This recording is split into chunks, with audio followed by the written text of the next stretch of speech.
치료이기도 합니다.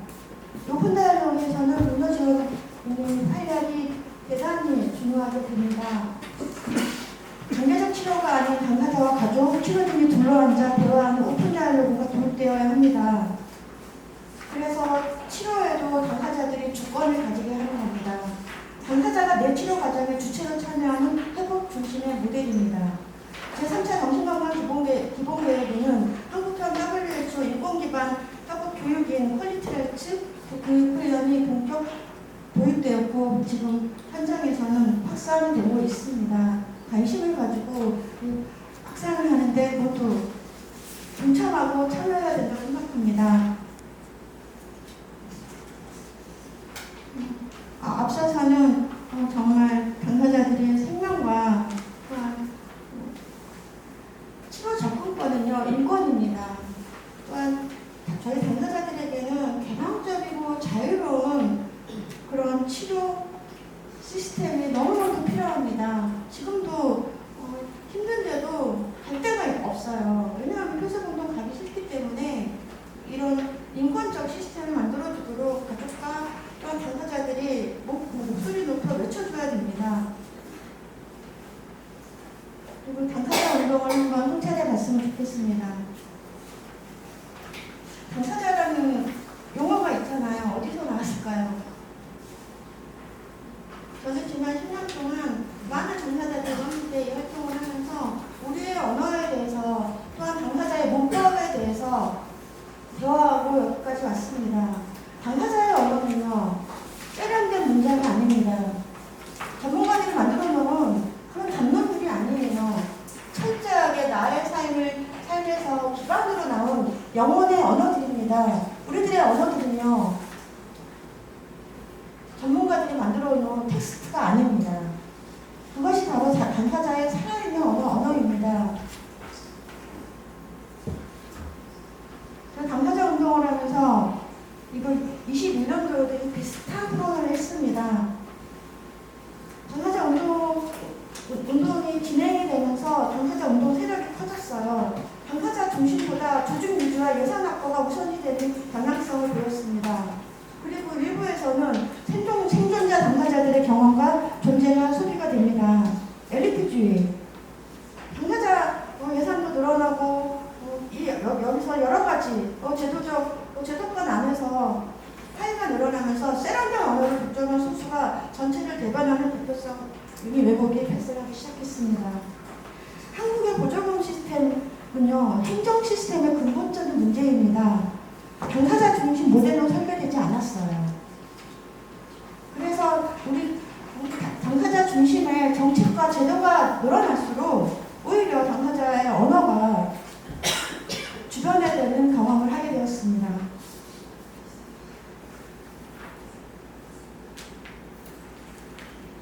진짜 심장은 현장에 있습니다. 우리의 운동은 누구를 향해 있습니까?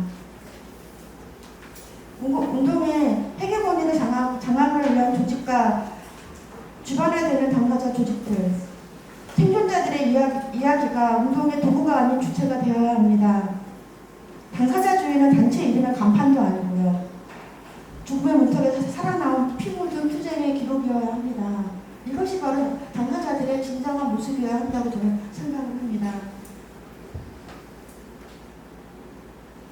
그렇다면 정신장애인 당사자 단체에 대해서 한번 논의해봐야 될 것 같습니다. 2021년도에도 똑같은 발표를 했습니다. 주디 챔벌린은 미국의 유명한 당사자 운동가죠. 2010년에 돌아가셨습니다. 주디 챔벌린은 진짜 대안과 가짜 대안에 대해서 언어원에 명확하게 적어놨습니다. 이것은 제가 현장 활동을 하면서 동일하게 경험했던 것입니다. 주디 챔벌린은 정신보건 시스템의 우월주의를 비판하며 당사자의 정권 인정 여부에 따라 대안을 구분하였습니다. 특히 주디 챔벌린이 주장한 모델은요, 바로 가짜 대안은 전문가와 당사자의 협력을 내세우지만 결국 예산과 주요 의사결정권은 전문가가 지고 당사자를 프로그램에 동원하는 형태입니다. 이러한 형태는요, 어디든 일어날 수 있습니다. 특히 저도 21년도와 20년도에 비슷한 경험을 했습니다. 했어요. 저희 조직에는 당사자들이 굉장히 많았지만 비당사자가 몇 명 있었습니다. 당사자들은 불안정하지만 비당사자의 전문가들은요, 당사자처럼 불안하지 않거든요. 기능이 좋습니다.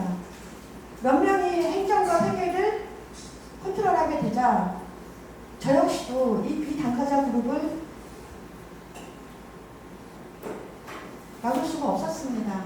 나중에는 몇 명이 사회복지사들이 조직을 운영하는 걸 그냥 경험했어요. 그러면서 그때 제가 재발을 했습니다. 뛰어난 당사자들은 어쨌든 이 투명의 과정에서 굉장히 많은 손실을 겪습니다. 기능이 어려울 수밖에 없거든요. 그래서 비당사자 당사자들과 동일 현상이 있었을 경우 당사자들은 반드시 뒤처지게 되게 맙니다. 그렇기 때문에 이 대안에 대해서 명확하게 인지하고 있어야 됩니다. 진짜 대안, 바로 분리 모델입니다. 비당사자를 완전히 배제하고 오직 당사자들로만 구성되어 상호 지지와 연대를 운영하는 순수한 주권 형태입니다. 지금 현재 주관형 동료 지원 쉼터 그리고 또 자조모임 유지의 당사자들이 이런 모델로 운영을 하고 있고요. 진짜 대안은 지지 모델은 비당사자의 참여를 일부 허용하되 이들은 행정 등 제한적인 역할만 맡으며 철저히 당사자와 수평적인 관계를 유지하는 형태입니다. 이 당사자 주도권에서는 이게 가장 중요해요. 그렇지 않으면 당사자는 어느 순간 비당사자의 통제 아래 놓이게 됩니다. 이것이 센터든 쉼터든 상관은 없어요. 오늘 우리가 논의하는 것은 바로 당사자 단체에 대한 이야기와 당사자 주도 모델에 대한 이야기이기 때문에 그렇습니다. 그래서 21년도에 그런 일이 있고 저는 어떻게 했냐면 한 번 다 내보냈습니다.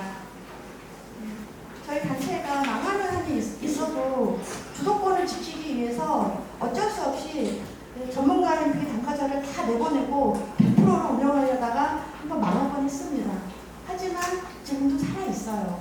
그럼에도 불구하고 운영하고 있습니다. 당사자 단체란 무엇인가? 바로 당사자 단체는 정체성을 반드시 확립하고 가야 된다고 저는 생각을 합니다. 그리고 정신장애인의 당사자성이 바로 당사자 단체의 정체성이에요. 줄여서 당성이라고 합니다. 질환의 경험, 정신보건 시스템의 경험, 사회 환경에서의 공통의 경험을 한 직접적인 이해 당사자들을 바로 당사자라고 하죠. 그리고 또한 정신장애인에 대해서는 정신건강보호법상 실제로 정의를 해놓기도 했습니다.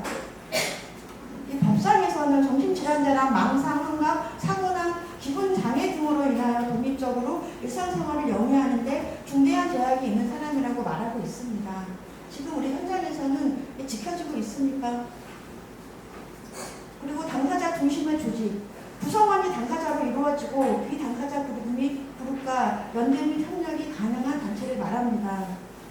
지역사회 당사자 네트워크 활동, 당사자주의의 철학, 개인이 아닌 다수 당사자의 권리와 차별철폐를 위하여 권유공모 활동과 당사자 모임의 조직 등 사회적 활동을 주요로 합니다. 그리고 예산이 생겼을 경우는 당사자 직원이 많아야 되겠죠. 당사자 직원이 많이 없으면 당사자 단체라고 할 수가 없습니다. 그리고 최소한의 실무자죠. 최소한 이런 기준과 원칙 하에 당사자 단체가 운영이 되어야 됩니다. 그렇지 않으면요, 감수성이 떨어지게 됩니다. 지금까지 정부는 당사자 중심에 대한 기준과 원칙 수립이 없었습니다. 아주 최소한의 기준만 정해놨고 이런 센터장이나 대표자의 자격 기준도 없었어요. 그러다 보니 정신장애 당사자성이 어느 순간 모호해지기 시작했습니다. 자, 기능이 좋은 사람들이 있습니다. 당사자 중에서도요. 그리고 좀 더 많이 생명의 이거를 걷고 입퇴원을 할수록 재발을 할수록 기능은 떨어지게 됩니다. 그럼 당연히 이 시스템 안에서 점점점 뒤로 밀리게 되겠죠. 그럼 어느 순간 당사자 안에서도 있잖아요. 위계가 생겨버리게 됩니다. 그러다 보니 그러한 성명사가 나오게 있습니다. 당사자 예산에 대한 올바른 사용과 집행, 전문가 집단의 개입에 대한 관제와 공공성 방안은 필수입니다. 당사자 단체의 본질은 당사자가 운영의 중심이고 주체로서 당사자 예산의 올바른 사용과 집행, 당사자의 의무 고용과 채용의 원칙을 정하는 것은 필수입니다. 제가 24년도에 예산을 받았어요. 당사자 신청 뭐죠? 카페를 만들기 예산을 받았다가 그때 위기가 와서 운영을 못하겠는 거예요. 그럼 전문가 뽑아서 만들면 되잖아요. 그죠? 우리가 만들려는 그게 아니었기 때문에 통장으로 꽂힌 예산을 반납시켰습니다. 돈이 문제가 아니라 우리가 하려는 게 뭔지에 대해서 명확해야 된다는 거예요. 전문가 집단의 개입과 지원의 또 다른 이면은 당사자 운동의 왜곡과 동력 소진으로 이어집니다. 당사자 집단의 분열과 건강한 당사자 조직의 성장을 가로막기도 하고요. 이런 전문가 집단이 개입해서 당사자 운동이 왜곡되게 되면 건강한 조직이 고립되게 되고 피해를 받게 됩니다. 결국 그런 조직은 사라지게 돼 있어요. 이것이 바로 기회주의입니다. 저는 지난 10년간 바로 이러한 현장에서 오랫동안 화투를 해왔습니다. 현장의 당사자 네트워크의 공정한 평가를 기반으로 한 당사자 단체의 지원과 역량 강화를 위한 필수 지침을 만들어야 됩니다. 이것이 바로 당사자 단체를 육성하고 보호해야 되는 정부의 책임이기도 합니다. 또한 윤리의 투명성, 당사자의 감수성입니다. 당사자 단체의 본질이면서 성장을 위한 철학적 토대입니다.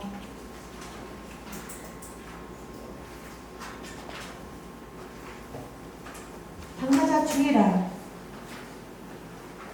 당사자 활동의 가장 중요한 원칙입니다. 당사자가 주체가 되어 스스로 결정하고 스스로 책임지는 것. 특히 당사자 활동 중에서도 전문가에 간섭받거나 가족이 지나치게 개입을 하거나 비당사자가 주도하는 활동은 진정한 당사자 활동으로 나아가는 데 한계가 있으며 이러한 문제로 당사자주의가 강조가 됩니다. 당사자를 위한 사업을 한다고 당사자 운동이 아니라 당사자가 주체가 되는 것입니다.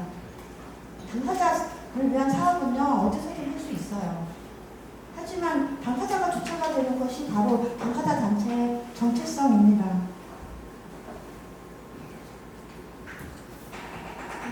단체가 많이 있어요.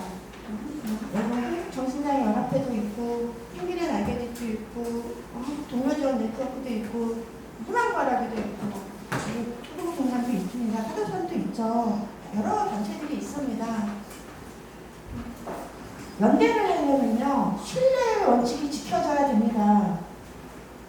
다양성이랑 다양성의 원칙은 여기서부터 지켜져야 된다고 생각합니다.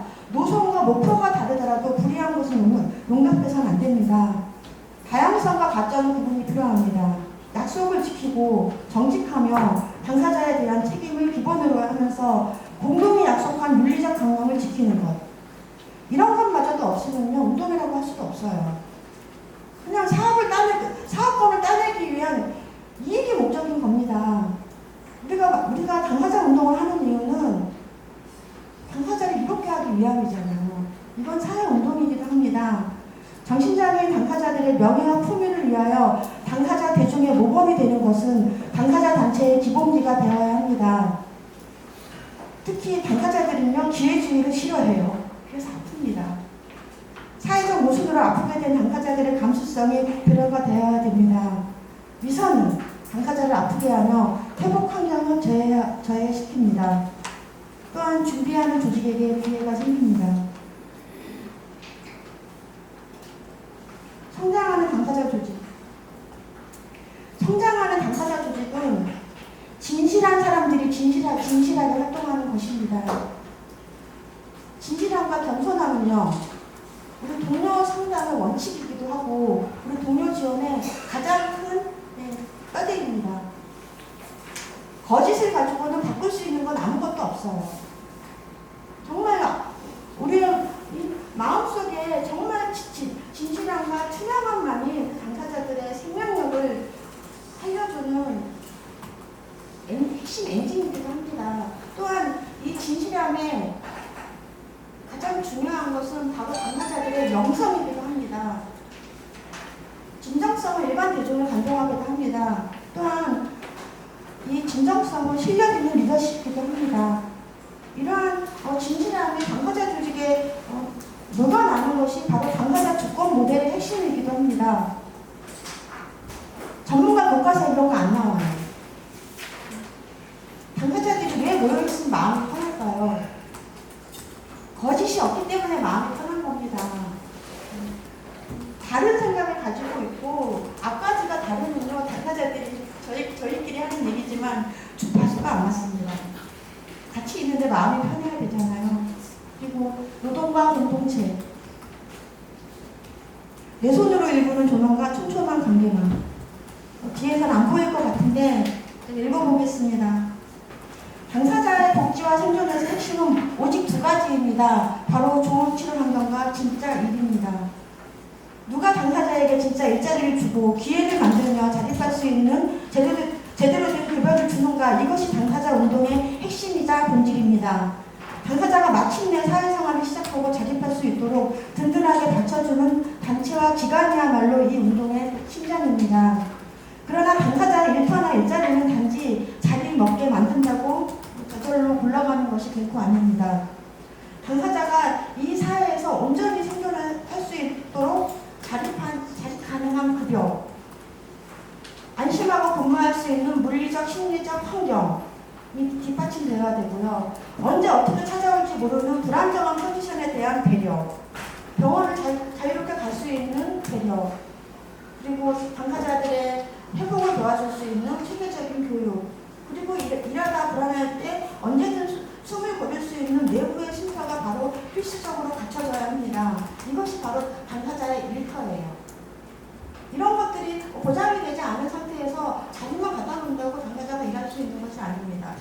무엇보다 중요한 것은 당사자들에게 주체적인 기회를 부여하고 서툴지라도 실무를 익히고 해낼 수 있도록 인내심을 가지고 기다려주는 태도가 중요합니다.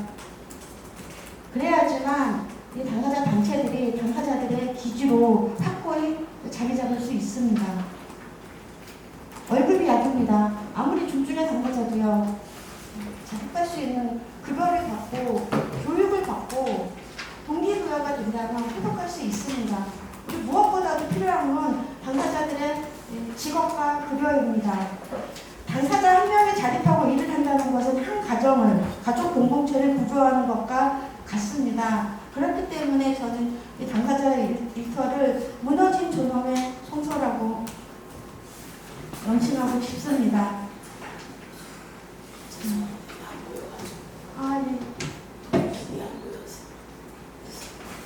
그리고 앞서서 말씀드렸지만 위기는 예약하지 않습니다.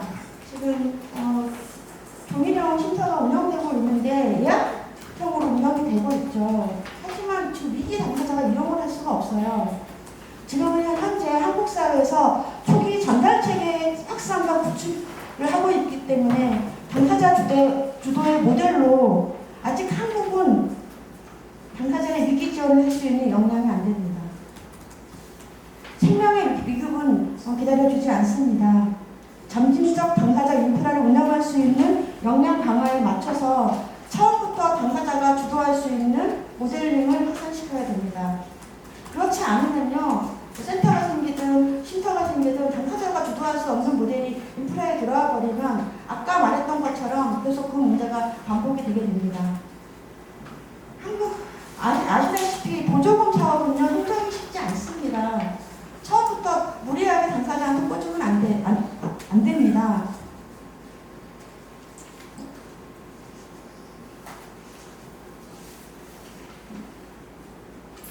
당사자들의 보폭과 속도에 맞추는 시스템이 필요합니다. 당사자들을 기다려줘야 돼요. 또한 당사자들의 속도에 맞추는 시스템입니다.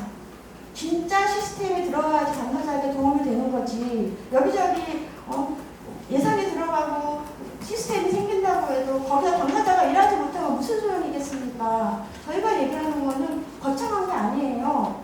비록 작은 예산이라도 여기저기 많이 생겨서 당사자들이 일할 수 있는 바로 그 정직한 시스템입니다. 그래서 들불처럼 번져야 할 동료 지원 쉼터입니다. 지금 주간 동료 지원 쉼터는 100% 동료들이 운영을 하고 있습니다.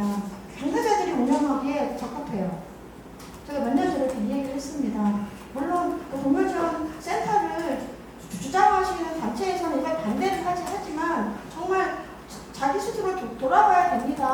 얼마큼 당사자가 주도가 돼서 일을 하고 있으니까 동료 지원이 주도적으로 운영하며 역량 강화하고 쉽게 접근하며 지역사회 동료 네트워크 구축에 역할을 할 수 있는 그런 시스템입니다. 동료가 운영 가능한 행정 시스템이어야 됩니다.